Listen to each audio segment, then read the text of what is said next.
Good day to you all.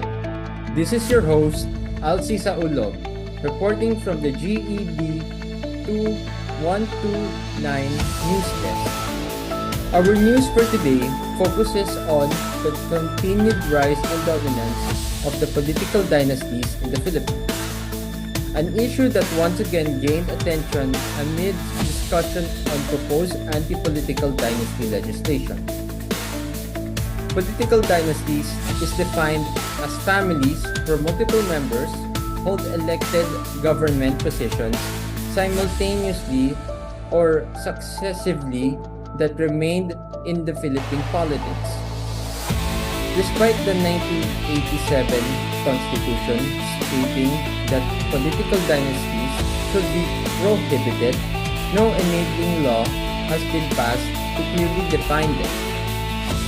Recent reports shows that large percentage of elected officials at both national and local levels come from political families. Many provinces and cities continue to be governed by the same surname for decades, with family members rotating positions such as mayors, governor, and congressional representatives. In response, lawmakers have once again filed anti-political dynasty bills in Congress. These proposals focus to limit the ability of immediate family members to run for public office within the jurisdiction. However, debates continue over how political dynasties should be defined and whether such law might restrict voters' freedom of choice. Supporters of anti-dynasty legislation argues that political dynasties concentrated power, weaken democratic competition, and limit opportunities for new leaders. Studies and reports have also linked that dynastic dominance to persistent poverty in certain areas, where political power remains within a small group of families.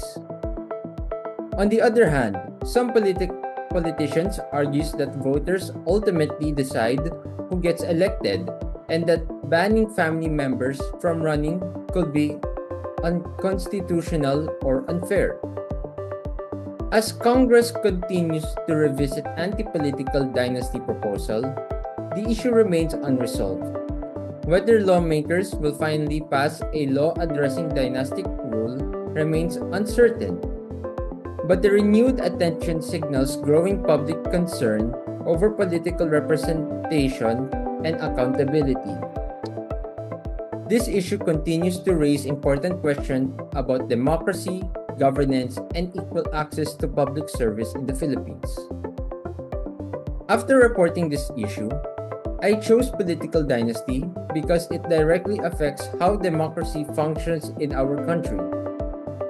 As a Filipino, I often notice how the same family names appear repeatedly in ballots, especially during the election. This makes me question whether leadership opportunities are truly open to everyone. This issue also feels personal because political decisions affects daily life from education and healthcare to infrastructures and employment. When power stays within the same families, it can limit fresh ideas and discourage capable individuals from running for office. While researching, I realized that even though the Constitution calls for the prohibition of political dynasties, the lack of implementing law shows how difficult political reforms can be.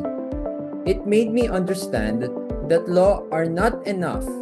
Political will and active citizen participation are equally important. This experience taught me that being an informed citizen means more than just voting. It requires staying aware of national issues, questioning systems that may seem normal, and supporting reforms that promote fairness and accountability. As a citizen, our role is to remain engaged, informed, and responsible in shaping the future of our democracy. And that is for my news for today. Thank you and have a nice day.